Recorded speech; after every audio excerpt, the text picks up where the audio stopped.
Hey, friends and family, and even foes. This is Sugar Dumpling. I know it's been a long time since I haven't actually made a video, and I'm making a video tonight because many of you actually have requested it. So here you are, and this is definitely a topic that I tried to avoid. I didn't want to do, but it's important, I think, for me to do it because I it's a subject that I strongly feel about. Okay, and I know you get tired of seeing me on Facebook and doing my little videos, and I'm always doing the same, ah and ooh and ah. But the reason why I don't actually write a script before I get on is because everything that I'm saying I really want it to come like straight from my heart. So you're not gonna get a script.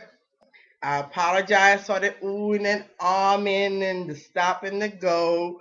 But as you know, I'm not a professional, but I still do want to bring the message across. So I'm hoping to bring an important message across tonight, and it's concerning a subject that I'm going to call Who Are We Raising Our Children For?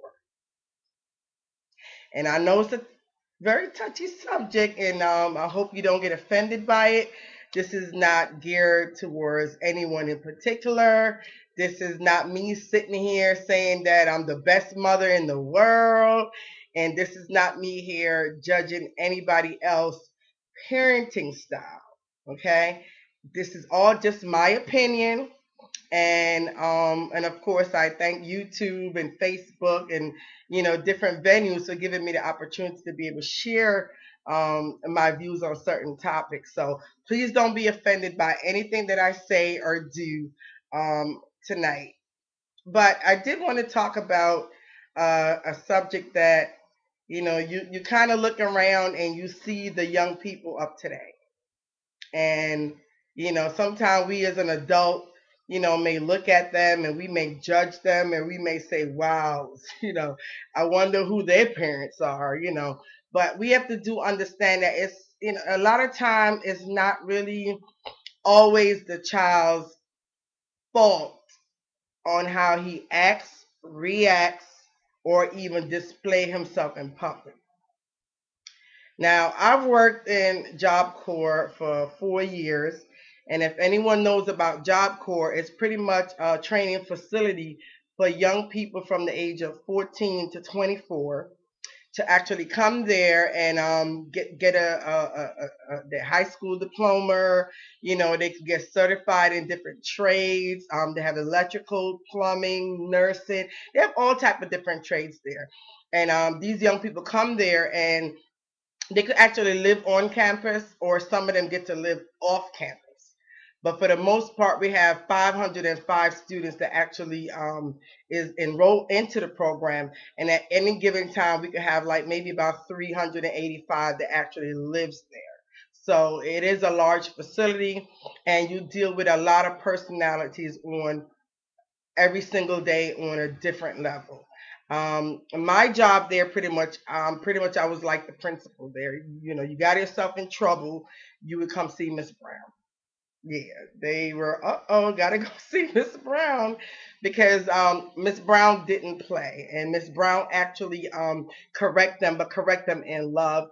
And usually I issue out sanctions. It could be dorm restrictions, it could be a small monetary fine out of the little check that they get every 2 weeks. It could be center restriction where they can't get to go home for the weekend. It could be, actually it varies on what my you want to call it punishment would be, but it's all done in love, and it's done with individual students, catering to what I feel best may work for that student in order to redirect that student negative behavior. So I've worked with a lot of young people for the past 4 years, and I've seen the disrespect that they have for adults. I've seen the disrespect that they have for each other.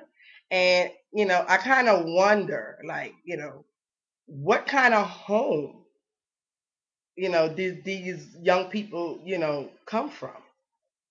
And the other day I was at the nail salon, and it pretty much kind of answered my question, to some extent it answered my question. And when I was at the nail salon, I was sitting there getting my nails done. Yes, getting my nails done. Yep, yep, that's right. And it was like a mother, the daughter, and the granddaughter that came into the nail salon, and they were sitting, waiting to get their nails done. And I'm hearing the mother talk, and she's just, ugh. I mean, she's just using some really foul language, like the F you word, and, bitch, you better sit your ass there. And then I heard the daughter responding back like, what the fuck you talking about? Or excuse my language. Absolutely excuse my language. I wish I could bleep that out. Just bleep, bleep. But the daughter was like, what the F are you talking about, ma? And then the granddaughter was like, y'all just getting on my effing nerves. I'm getting ready to get the F out of here. I'm just sick and tired of just sitting here with y'all old ass effing ass always arguing. And it seemed like so much the norm.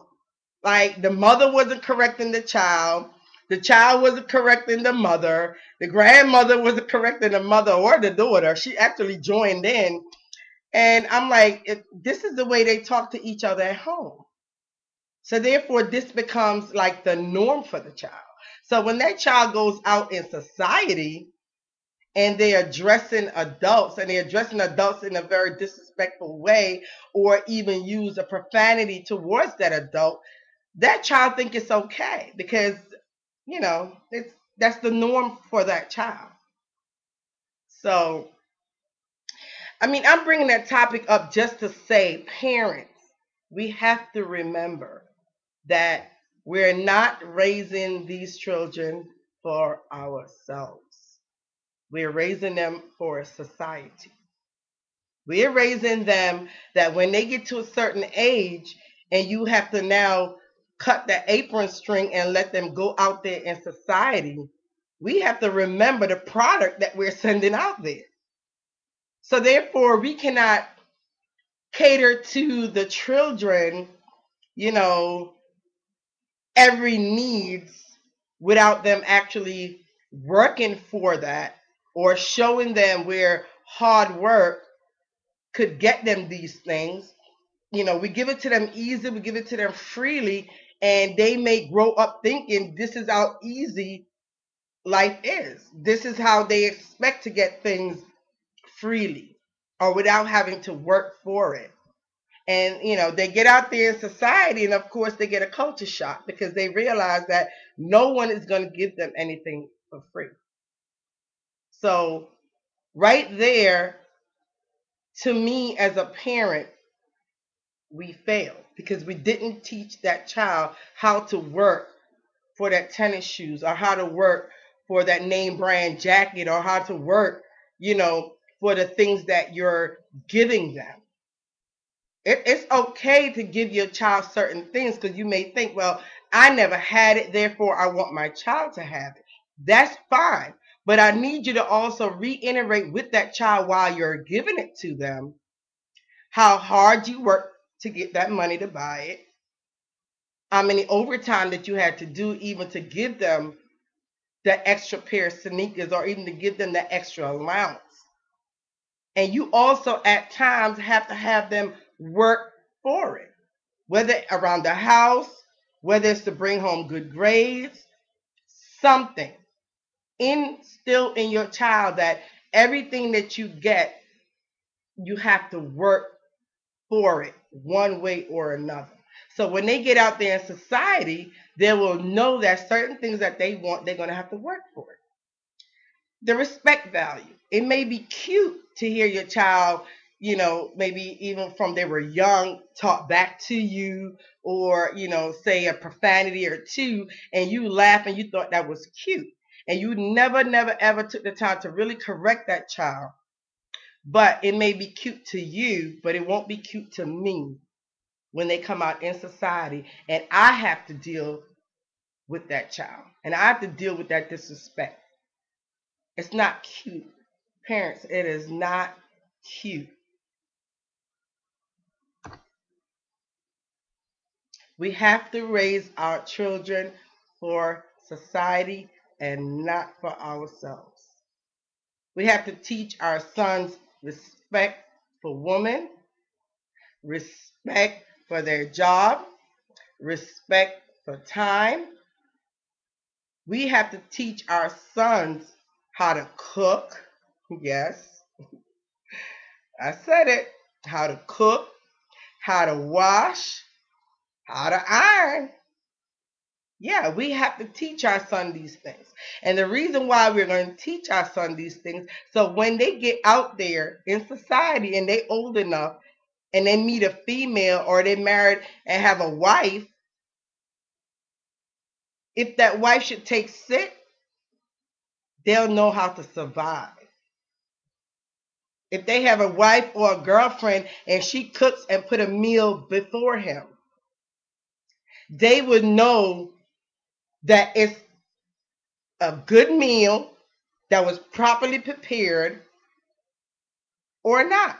Because if they don't know how to cook, then whatever the hell, excuse my language again, that someone put in front of their face, they would think it's the best thing that ever since, like, Wonder sliced bread. If you remember Wonder bread, yeah, that's how old I am. Wonder bread. But yeah. So we do have to teach our son these things. We do have to teach our sons how to be respectful. Be respectful to women. Be respectful to themselves. It is our job to do that. And you should not accept anything less from your children in raising them. Because once again, we are raising them for society. We are not raising them for ourselves. It's a lot more that I could speak on this topic, and I may at a later date decide to expand on it. But once again, this is not in offense, and I hope I didn't offend anyone with what I'm saying, but I could only tell you what I worked with on a daily basis and what I observe with these young people.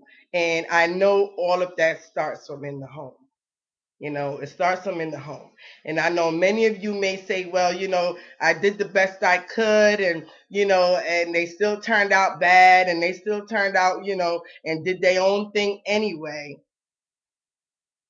But parents, please, please don't let it be easy for them to be able to do that. Don't let it be easy. Don't give up and say, forget it, I'm tired, the child is not listening, they're being disrespectful, therefore I have nothing to do, just let them go. We're doing our children an injustice. We're doing society an injustice. Please take the time, take the energy, be patient, and raise your child in a proper way. So when they go out there in society, you are presenting society with a gem and not a nuisance. Thank you. This is Sugar Dumpling once again, coming at you. God bless and have a wonderful night. Love you.